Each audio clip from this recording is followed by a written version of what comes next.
నమస్తే masters. PMC Shri Giza.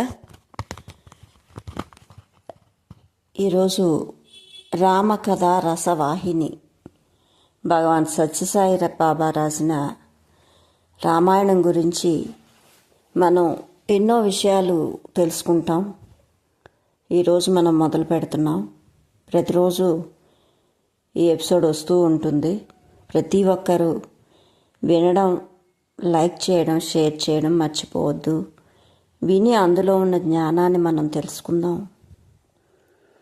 బాబా గారు ఏ విధంగా రామాయణాన్ని తెలియచేశారు అన్నది మనం తెలుసుకుంటున్నాం.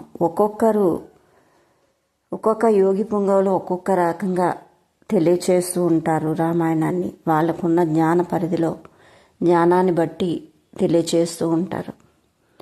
అలాగే భగవాన్ సత్యసాయి గారు తెలియచేసిన రామాయణ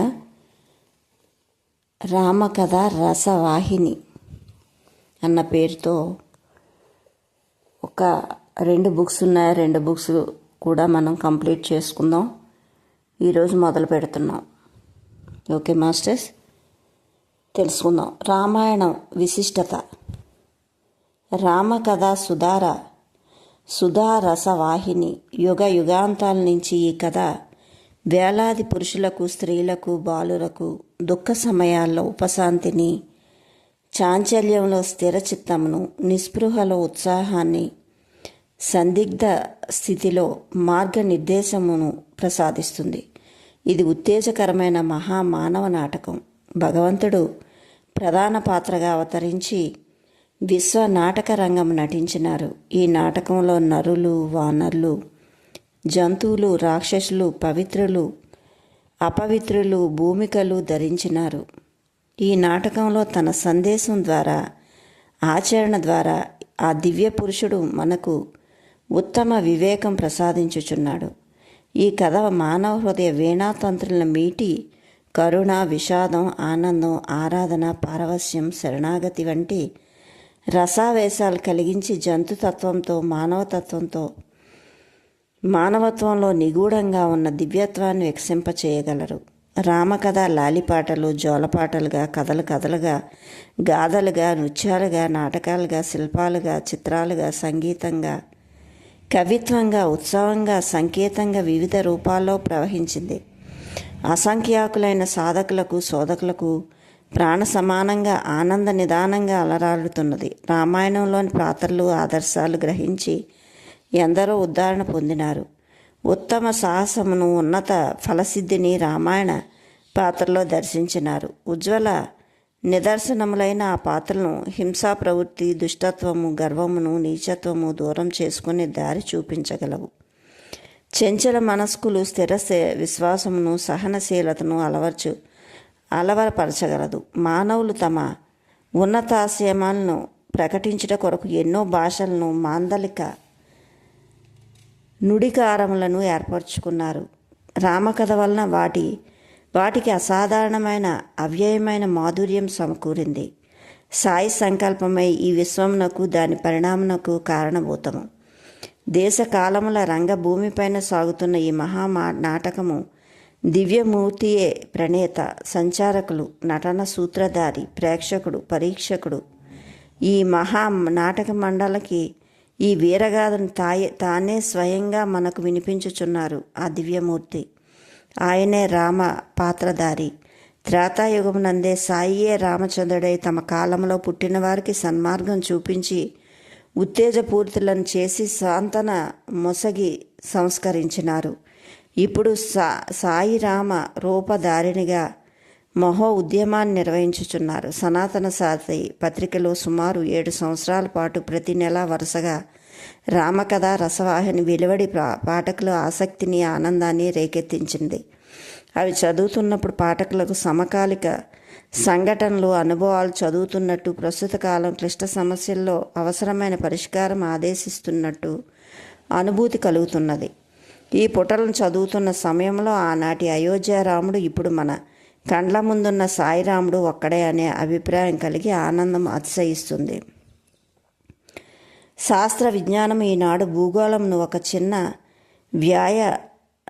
వ్యామయాన నౌకగా తయారు చేసింది. సంకుచితమైన పరిధిలోంచి మానవ జాతి తన భవిష్యత్తుకు రూపురేఖలను దిద్దుకోవలసిన పరిస్థితిని కల్పించింది.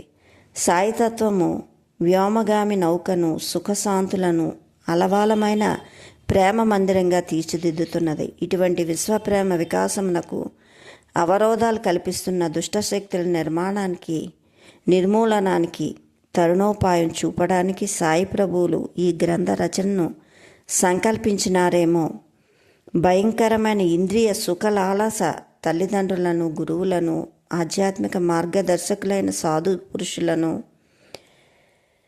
పెద్దలను అగౌరవంగా చూసే వైఖరి, దాంపత్య ధర్మము, కుటుంబ జీవనము, బాంధవ్యములను, సాంఘిక మర్యాదలను చులకన చేసే శోచనీయమైన ధోరణి, అధర్మపూరితమైన లక్ష్యాలను సాధించడానికి హింసా ప్రవృత్తిని పెంచుకునే రాక్షస తత్వము, ఇతరులను బెదిరించి పీడించి తమకు తమ ముఠాకు లాభం సాధించాలనే పద్ధతి, ఇటువంటి దుష్టశక్తులు ఎన్నో ప్రేమతత్వ వికాసానికి ఆటంకాలు కల్పిస్తున్నవి. సాకేత రాముని లీలా విశేషాలు సరళ సుందర మధుర శైలితో సాయిరాములు మనకు కథారూపంలో అందించినారు. ఈ దివ్యగాథను మన కరములతో గ్రహించి మనస్సుల నిలుపుకొని హృదయం అత్తుకొనుట ఎంత భాగ్యము. ఈ గ్రంథ పఠన ద్వారా మనలో పరివర్తన కలగాలి. సాయిరామ తత్వమే పరమ సత్యంగా, ఏకైక సత్యంగా గుర్తించి వర్తించాలి. విశ్వ కుటుంబ సంస్థాపన కోసం సాయినాథుడు కొనసాగిస్తున్న మహోజ్జయంలో సమర్థులైన, శక్తివంతులైన, ఉత్సాహభరితులైన పరికరములుగా మనల్ని సంసిద్ధం చేసుకోవాలి. ఆ రామచంద్రుడే ఈ రామచంద్రుడే తన బంటును కనుగొనగా వచ్చే అని ప్రకటించినారు సత్యసాయి ప్రభు. అలనాటి తన అనుచరులను, సేవకులను గుర్తించి ధర్మమును పునరుద్ధరణం చేసి ప్రశాంతి ధామము మానవులకు నడిపించి మహోజయంలో తన సేవకులకు తగిన పాత్రలను దయచేసుకోవాలని వారి సంకల్పం. మనలో ప్రతి ఒక్కరికి సముచిత పాత్రను వారు ప్రసాదించి శాంతిధామ స్వరూప దర్శనమును అనుగ్రహించవలనని వేడుకొంచున్నారు. చిత్రకూట పర్వతం మీద ఉన్నప్పుడు శూర్పణఖ రావడం, లక్ష్మణుడు ముక్కు చెవులు కోయడం, రాముడితో చెప్పి సీతను లంకకు తీసుకురావడం కారణమైంది శూర్పణఖ. రామాయణంలో మందర, శూర్పణఖ పేర్లు కొన్ని లైన్లో మాత్రమే చూపించినారు, కానీ అంతకంటే ఎక్కువ చెప్పలేదు. ఇంత చిన్న శూర్పణఖ, మందరల ద్వారా రామాయణం అంతా జరిగింది. అయోధ్యలో రాముడు అరణ్యానికి పోవడం, అరణ్యంలో సీతను లంకను చేరడం ఈ శూర్పణఖ, మందర కార్యకర్తలుగా ఉన్నారు. ఇంతకీ వీరెవరు? శూర్పణఖ కామం, మందర క్రోధం. వీరిరువురే మన జీవిత రామాయణానికి కారకులు. అయితే వీటిని జయించుట ఎట్లా అని నిరాశ పడనక్కర్లేదు. సర్వ విధములైన వాంఛనలు భగవద్ నామంతో అనుభవించటంలో కొంత ఆనందం కలుగుతుంది. ప్రకృతిని విశ్వసించి పరమాత్మను వేరు చేసినప్పుడు ఆనందం అందుకోలేము. కామత్యాగానికి రామాయణం మనం నిరూపణ చేసింది. సర్వసుఖములు త్యజించిన సీత కామమును త్యాగం చేయుట చేత రామునితో పోవడానికి అవకాశం కలిగింది. తిరిగి త్యాగము కామంగా మారింది.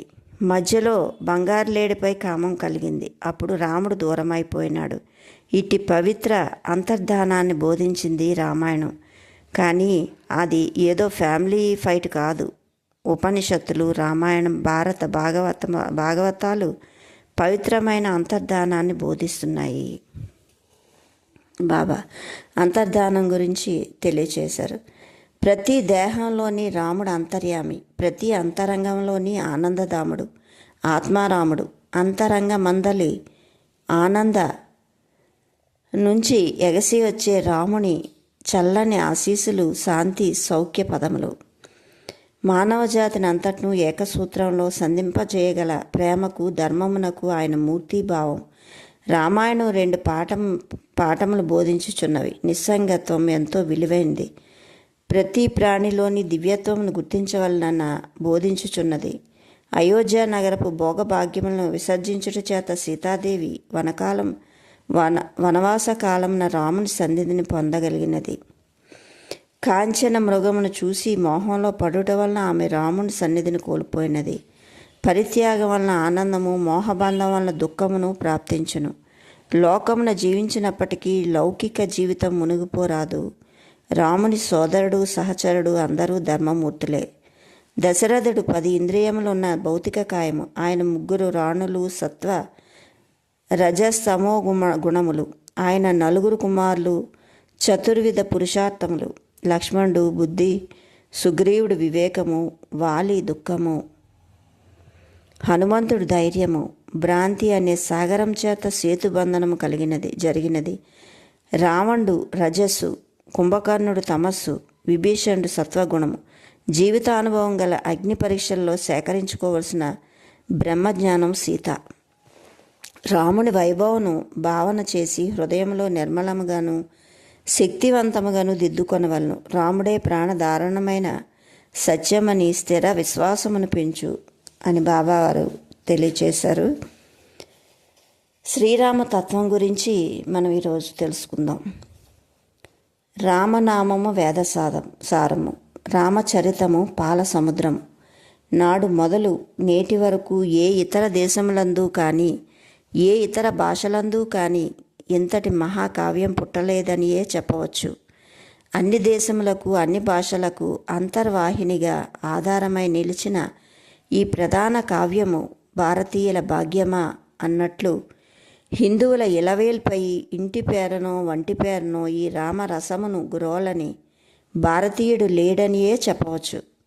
పండితులు మొదలు పామర్ల వరకును, కోటీశ్వరుడు మొదలు కూటి పేద వరకును, రోగులు మొదలు యోగుల వరకును రామాయణమును పారాయణ గ్రంథమై ప్రకాశించుచున్నది. సమస్త దోషములను హరించి పాపములను రూపుమాపి తన ప్రాపు రూపముతో చూపునట్టి సుందర నామము ఈ రామం. సమస్త జలములు సాగరం నుండియే పుట్టినట్ల సమస్త జీవులు రామం నుండే పుట్టుచున్నవి. జలము లేని సాగరము, రామలేని జీవనము లోకమున లేదు, రాదు కూడా. సాగరమునకు సర్వేశ్వరునకు సన్నిహిత సంబంధం కలదు. సాగరమే సర్వేశ్వరునికి నివాసం. పాలకడలి శయనుడు అను పదమును ఇది ప్రధాన ప్రమాణం. కనుకనే ప్రచేత సుకుని కుమారుడగు మహాకవి వాల్మీకుని రామాయణ భాగములకు కాండములని పేరెడిగిను. కాండమున జలమనియు చెరకనియు అర్థము కలవు. చెరకు ఎన్ని వంకర్లు తిరిగినను రసమందలు తీపి ఎట్టి మార్పును లేనట్ల రామకథా రసవాహిని అనేక వంకర్లు తిరిగి ప్రవహించినను అందులో కరుణారసమును కెట్టి మార్పు లేదు. రామకథ ప్రవాహము విచారము, విషాదము, వింత, హాస్యము, అద్భుతము, రౌద్రము, శృంగారము ఇత్యాది వంకరలతో ప్రవహించినది. దీని అంతర్మర్మము ధర్మ ప్రధానమై ఉన్నది. సరయూ నది వంటిది రామ కథారస ప్రవాహం. మానస సరోవరమే దీని జన్మస్థానము. లక్ష్మణుడు గంగ వంటివాడు. ఇది చిత్తమును శిరస్సును పుట్టినది. రామవాహిని కరుణారసము, లక్ష్మణ ప్రేమ భక్తి రసము.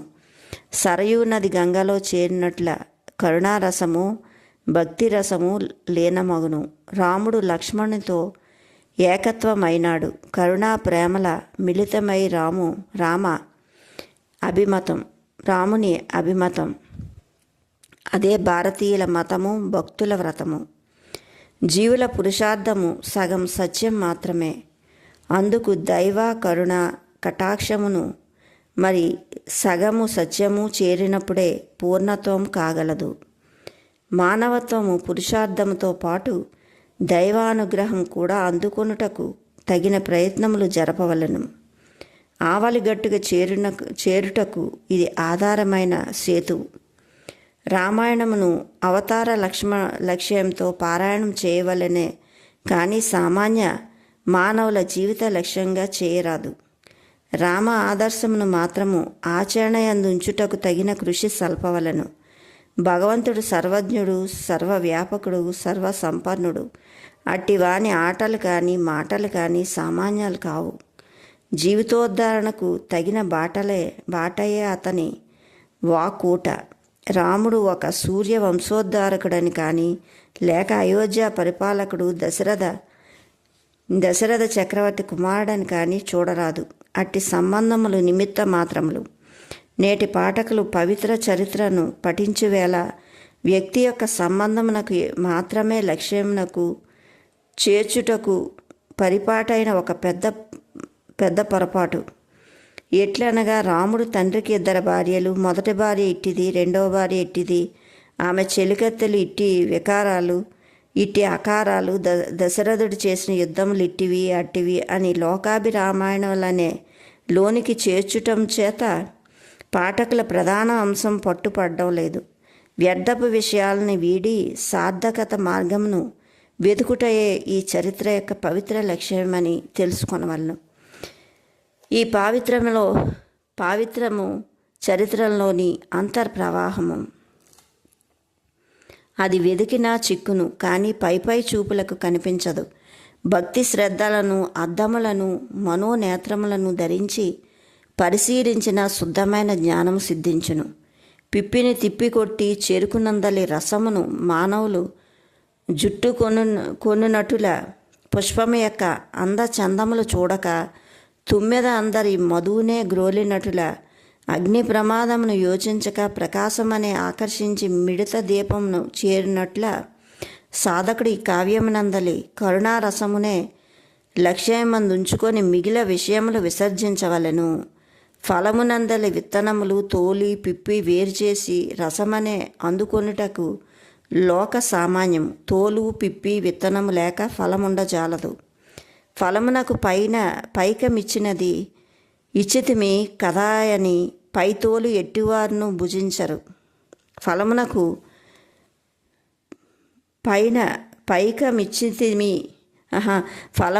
పైకమిచ్చితిమి కదా అని పైతోలు కూడా ఎట్టివారు భుజించరు.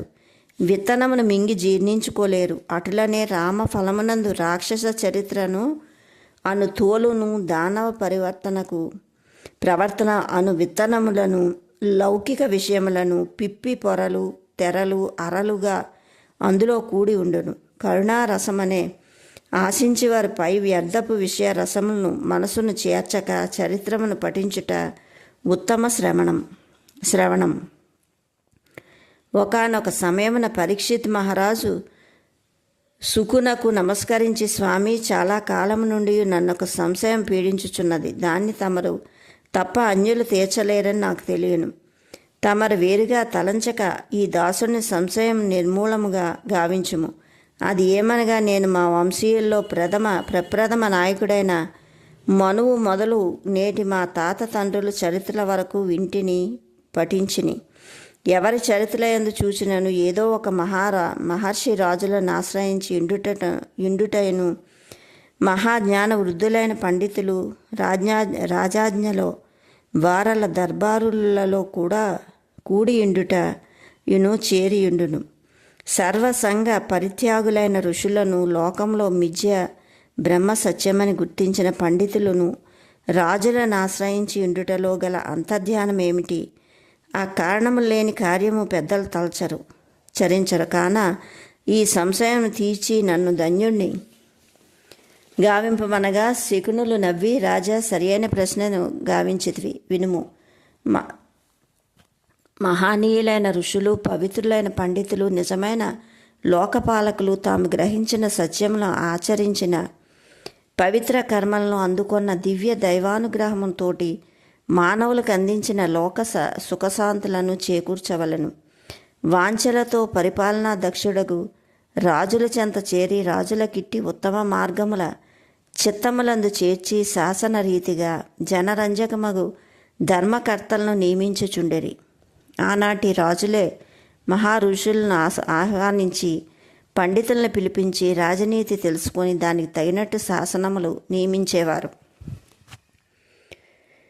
ప్రజలకు ప్రభువే ప్రధాన రక్షకుడు అవుటచే ప్రభువు సర్వ సుగుణ సంపన్నుడై సర్వధర్మ పరాయణుడై సమస్త విద్యా పారంగుడై ఉండిన ప్రజల యొక్క యోగక్షేమములు పరిపాలనా విధానమును సక్రమైన మార్గమున సలపగలరనియు లోక సుఖ శాంతులను ఆశయించి లోకా సమస్త సుఖినోభవంతు అను లక్ష్యంతో రాజులను చేరుండేవారు. ఇంతయే కాదు, జన సుఖదాయకుడు రవికుల నాయకుడు, కౌసల్య కిశోరుడు, వసుదేవనందనుడు, గోపీజన వల్లభుడు, గోలోకవాసుడు అగు శ్రీమన్నారాయణుడు రాజవంశమునందు జన్మించినను వార్త వేదశాస్త్రములందు సూచించుటకే భగవద్ దర్శనార్థమై అప్పటికప్పుడు రాజులను చేరుటకు వీలుగా నుండదనియు చేరినను దైవానందమును మనసారా అనుభవించ సాధ్యము కాదనియు ఆలోచించి కొంతమంది దివ్య దృష్టి గల మహానీయులు ముందుగానే ఆయా రాజుల కొలువు కూటమి చేరి దైవ రాకకై తప్పించుచుందురు. అట్టివారే వశిష్ఠ, వాసుదేవ, విశ్వామిత్ర, గౌతమ, గర్గ, అగస్య ఇత్యాది మహర్షులు.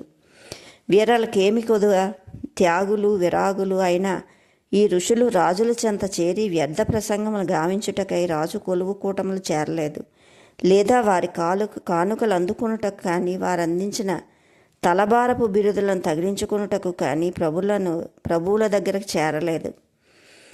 విశ్వనాథుని దర్శనమునకు, ధర్మరక్షణ దీక్షకును, లోకపాలురను చేరిరి. వేరు కారణము లేనియును లేవు. ఆనాటి రాజులు కూడా దైవ చింతన తత్పరులై ప్రజా పరిపాలనకు తగిన మార్గము పండితుల వలన, ఋషుల వలన తెలుసుకొని తమకు తామే ఆశ్రయములకు వెళ్ళుటయు, లేదా వారలను రాజభవనములకు రప్పించుటయో జపించి ఆలోచించేటివారు. ఆనాటి స్వార్థరహితులకు ఋషులు, అధికార వాంఛ రహితుడగు పండితులు రాజులకు సలహాదారులుగా ఉండుటయే ఈనాడు తిండి గుడ్డలకు కానీ తీర్థగృహాలకు కానీ ఎట్టి కొరతయు లేక నిత్య కళ్యాణం పచ్చతోరణములతో ప్రజాక్షేమము ప్రభువు దేహముగాను ప్రభువే ప్రజల గుండెలను తలంచి స్మరించి వరించి తరించిరి అని సుకులు మహర్షుల చర్యలను వాంఛలను నిర్దాక్షిణ్యంగా నిండు సభలో గంటవలే మోగించెను. చూసితిరా, ఈ మహనీయులు ఏ పని చేసినను ఎవరితో చేరినను లక్ష్యము దైవతత్వంపై నుండుటచే సర్వకర్మలు ధర్మరూపమును ధరించి లోకమును ఉద్ధరించెను. పారాయణములు సలుపువేళ, పఠనము గావించువేళ లక్ష్యమును దైవ భారం చేర్చి కథలోని వంకరలను వంటిలోనికి చేర్చక నిశ్చల నిష్ఠతో నీతి నియమాలను అందుంచి కర్తవ్యంను నిర్వర్తించవలెను. ధర్మ సంరక్షణార్థమై అవతరించు దైవము సమస్త ప్రాకృత లీలను సాధారణ మానవు వలె చేయవలెను. కారణము లోకులకు ఆదర్శం అందించుటకు, అనుభూతులు కలిగించుటకు, లీలలు చూపించుటకు సామాన్యమైనటువంటిగా కంటికి కనిపించనను అందులో రసము, సరసము, సౌందర్యము, పుష్టి, విశ్వము మోహింపచేయును. హృదయములు పరిశుద్ధపరచును, మనసుల మరపించును, మాయను వదిలించును, మధురత్వము అందించును. ప్రాకృతములుగా కనిపించు తన లీలలన్నిటినీ అప్రాకృతములే, మానవ మహనీయులే, దివ్యములే. రామచరిత్రం వ్యక్తి చరిత్ర కాదు, విశ్వచరిత్రమనియే చెప్పవచ్చును. రాముడు సమిష్టి స్వరూపుడు, సర్వవ్యాపకుడు. రామచరిత్ర కొంతకాలం మాత్రమే జరిగినని తలచరాదు. అది అద్యంతర రహితమైన చరిత్ర. రామేచ్ఛ లేక చీమైనను కుట్టదు, ఆకైనా రాలదు. ప్రకృతి అందలి పంచభూతములు రామేచ్ఛ వలనేనని తమ తమ కర్తవ్యములు నిర్వర్తించుచున్నవి. గోచరమగు సమస్త వస్తుజాలమందు గల ఆకర్షణ శక్తియే ఆ రామచంద్రుడు. ప్రకృతిని ఆకర్షణ చేతనే లోకము జరుగుచున్నది. ఆకర్షణే లేకున్నా ప్రకృతే లేదు, అనగా రాముడు లేకున్నా లోకమే లేదు. ఓకే మాస్టర్స్, ఇది సత్యసాయి వారు రాసింది. కొంచెం అర్థం అవడం కష్టమే, కానీ స్టార్టింగ్ కాబట్టి ఇలా ఉంది. ఇంకా రోజు రోజుకి ఇంకా బెటర్గా ఉంటుంది ఆ కథలోకి వెళ్తున్న కొద్దీ. అందులో ఈ విషయంలో ఏం చెప్పారంటే, ఒక పండును కొన్నప్పుడు పైనున్న తొక్కను తీస్తాం, విత్తనాలు పారేసినట్టే. ఆ రెండు లేకపోతే పండు లేనట్టుగానే మనం రసం మాత్రం తీసుకుంటాం. అలాగే ఇక్కడ రామాయణంలో కూడా అందులో అనవసరమైన విషయాలు పక్కన పెట్టి అందులో ఉన్న సారాన్ని తీసుకోమని తెలియచేశారు. ఓకే మాస్టర్స్, లైక్ చేయండి, షేర్ చేయండి, సబ్స్క్రైబ్ చేయండి. ప్రతిరోజు రామాయణం గురించి ఎన్నో కొత్త విషయాలను తెలుసుకుందాం. అందుకని ఈ పుస్తకంలో ఉన్న విషయం డిఫరెంట్గా ఉందని చెప్పి ఒకసారి చదివినప్పుడు నాకు అనిపించింది. అందుకని మన పాఠకులందరికీ కూడా దీని తాలూకా సత్యం ఏంటనేది, రామాయణంలో ఉన్న ఇంకా లోతులకు వెళ్ళే విషయాలను తెలుసుకుందాం అనిపించి ఈ బుక్ని చదవడం జరుగుతుంది. చాలా అద్భుతమైన బుక్ ఇది. ప్రతి ఒక్కరు వినండి, వినడానికి ట్రై చేయండి, శ్రద్ధగా పెట్టుకొని వినండి. Okay masters, thank you.